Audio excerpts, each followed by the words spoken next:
Kita belajar lagi di matematika wajib kelas 10. Nah, kalau materi sebelumnya kita sudah belajar tentang komposisi, komposisi 2 fungsi, komposisi 3 fungsi. Nah, sekarang kita akan lanjut materi kita itu tentang inverse fungsi. Inverse fungsi ini masih berhubungan dengan komposisi fungsi karena kita tidak bisa mengerjakan inverse fungsi tanpa menggunakan komposisi. Oke, sekarang kita lihat dulu pengertiannya ya. Pengertian inverse. Inverse itu arti katanya adalah berlawan atau berkebalikan. Jadi berkebalikan proses. Oke, nah seperti apa itu? Nah, kalau dalam fungsi, dua buah fungsi, fungsi f dan g dikatakan saling inverse jika f gx sama dengan x semua dengan syarat semua x-nya dalam domain g fx dengan syarat semua x dalam domain f. Oke? Nah, ini fungsi g dimasukkan dalam fungsi f, hasilnya x, dan fungsi f dimasukin dalam fungsi g, hasilnya x. Oke? Nah, itu dapat dikatakan sebagai saling inverse. Jadi mau dibalik dia hasilnya tetap sama, tapi dengan syarat x-nya dalam domain fungsi dalamnya. Oke, penulisan inverse. Inverse dituliskan dengan lambang pangkat -1. Oke? Contoh. Fungsi inverse dari fungsi f berarti f pangkat -1. F x-nya misalnya.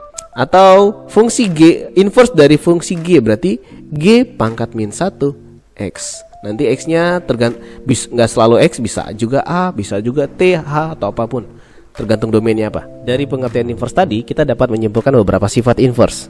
Oke, sifat inverse yang pertama adalah jika kita punya fungsi yang terdiri dari x dan y, maka inverse fungsi tersebut adalah f yang terdiri dari y dan x. Nah, jadi elemennya kita balik.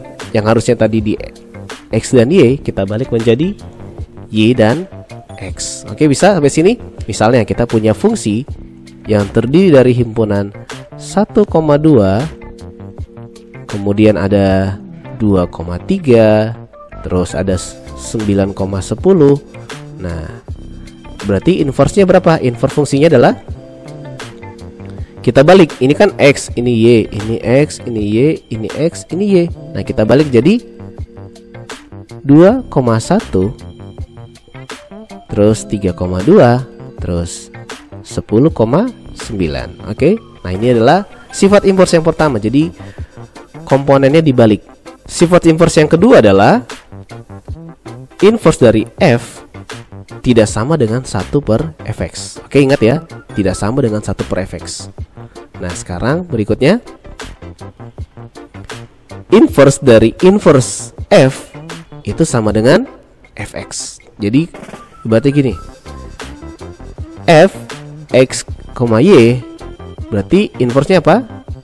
f-1 sama dengan f y, x. Nah, berarti kalau kita balikin lagi, f-1 dari f-1 berarti sama dengan, kita balik lagi berarti f, ini kita balik lagi berarti jadinya kembali ke semula. Itu dia. Oke, jadi inverse dari inverse-nya sebuah fungsi sama dengan fungsi itu sendiri. Oke? Yuk, sekarang agar lebih mengerti kita langsung saja masuk ke contoh soal. Contoh soal pertama, diberikan fungsi yang terdiri dari himpunan 1,2, 2,4, 3,7, dan 4,8.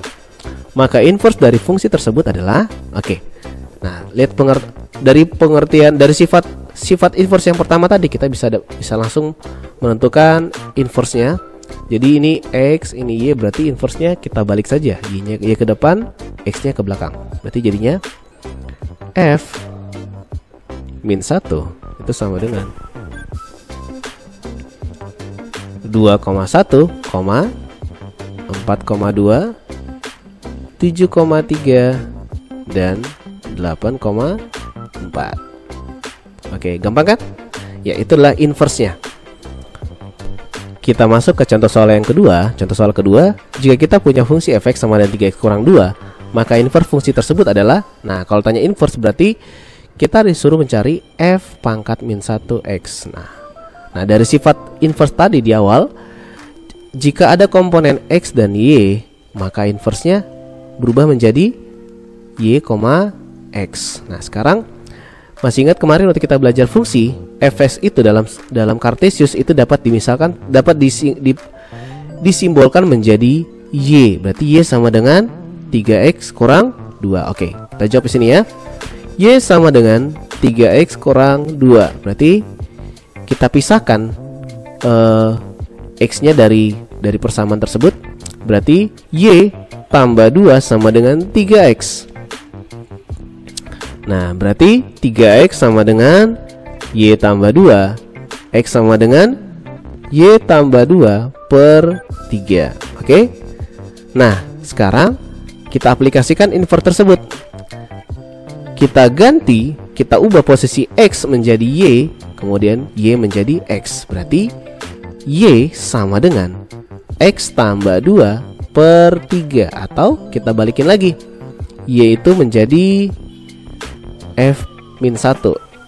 F inverse dari fx sama dengan x tambah 2 per 3. Oke, bisa? Jadi inverse dari fungsi tersebut adalah x tambah 2 per 3. Oke, lanjut ke contoh soal yang ketiga. Contoh soal yang ketiga, diberikan sebuah fungsi gx sama dengan 3x kurang 5. 3x per x kurang 5. Maka inverse fungsi tersebut adalah, oke, kita sama seperti tadi. Gx ini bisa kita simbolkan sebagai y. Berarti y sama dengan 3x per x kurang 5. Setelah itu kita pisahkan, kita ekstrak x-nya. Berarti jadinya kita kali silang, y dikali x kurang 5 sama dengan 3x. Berarti yx kurang 5y sama dengan 3x. Kita pisahkan x-nya. Berarti jadi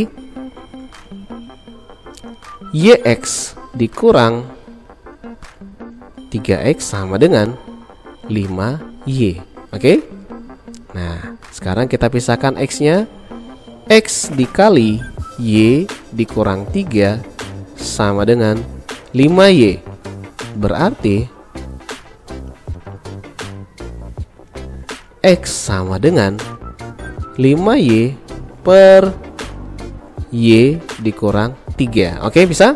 Nah, sekarang kita ubah menjadi inverse-nya. Berarti jadi y sama dengan 5x per x kurang 3. Berarti jadinya inverse-nya apa? Gx ya. G min 1 x sama dengan 5x per x kurang 3. Oke, gimana? Gampang kan? Oke, kita lanjut ke soal berikutnya. Contoh soal yang keempat. Contoh soal keempat ini agak berbeda dengan contoh soal sebelumnya. Diberikan fungsi fx sama dengan 4x pangkat 3 tambah 7. Maka komposisi fungsi dari f dan inverse f dengan x sama dengan 5 sama dengan berapa? Oke. Nah, sekarang seperti tadi, ini bisa kita simbolkan menjadi y sama dengan 4x pangkat 3 tambah 7. Nah, kalau ini pengertian adalah komposisi, berarti f bundar dari f inverse. Nah, tadi biasanya kita pakai x kan, ini diganti menjadi 5. X sama dengan 5 itu berapa? Oke. Nah, kita kerjakan mulai dari ini dulu. Kita cari dulu berapa inverse f-nya dulu. Berarti jadinya y sama dengan 4x pangkat 3 ditambah 7. Berarti kita pisahkan x-nya menjadi min 4x pangkat 3 sama dengan 7 dikurang y. Oke. Berarti x pangkat 3 sama dengan 7 dikurang y per min 4. Atau lebih biar lebih enak lihatnya, y dikurang 7 kita kalikan negatif menjadi 4. Oke? Sama-sama kalikan negatif supaya lebih mudah lihatnya.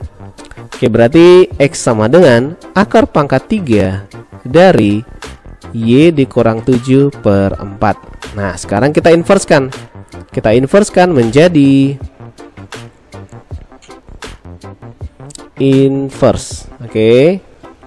Berarti jadinya y sama dengan akar pangkat 3 dari x dikurang 7 per 4. Berarti f min 1 x sama dengan akar pangkat 3 x kurang 7 per 4. Oke, udah dapat. Nah, sekarang kita tinggal masukkan invert tersebut ke dalam fungsi f-nya. Berarti f komposisi f dengan f min 1, oke, sama dengan f dengan domainnya adalah invert tersebut. Berarti akar pangkat 3 x kurang 7 per 4. Ini dia. Ganti, kita lihat fungsi f-nya 4x pangkat 3 tambah 7. Berarti ganti semua x-nya menjadi ini tadi. Berarti jadinya sama dengan 4 dikali akar pangkat 3 x kurang 7 per 4 dipangkatkan 3. Ada yang bisa dicoret? Ada. Akar pangkat 3 dipangkat 3 menjadi hilang pangkat 3-nya, menjadi sama dengan 4 dikali x kurang 7 per 4 sama dengan x kurang 7. Berarti komposisi fungsi dari f dan f min 1 x sama dengan x kurang 7. Nah, sekarang tanya kalau x sama dengan 5, berarti komposisi dari f dan f min 1 dengan x sama dengan 5 sama dengan ganti x-nya menjadi 5. 5 dikurang 7 sama dengan min 2. Oke, bisa? Bisa sampai sini. Oke, kita lanjut ke soal berikutnya. Demikian pembelajaran inverse kali ini. Selanjutnya kita akan pelajari tentang inverse komposisi pada fungsi, jadi gabungan dari keduanya. Oke, Bapak harap tetap semangat dalam mengerjakan tugas, latihan terus mengerjakan soal-soal agar kalian semakin cepat dalam mengerjakan soal. Oke, Bapak ucapkan selamat belajar. Sampai jumpa di pertemuan berikutnya. Bye-bye.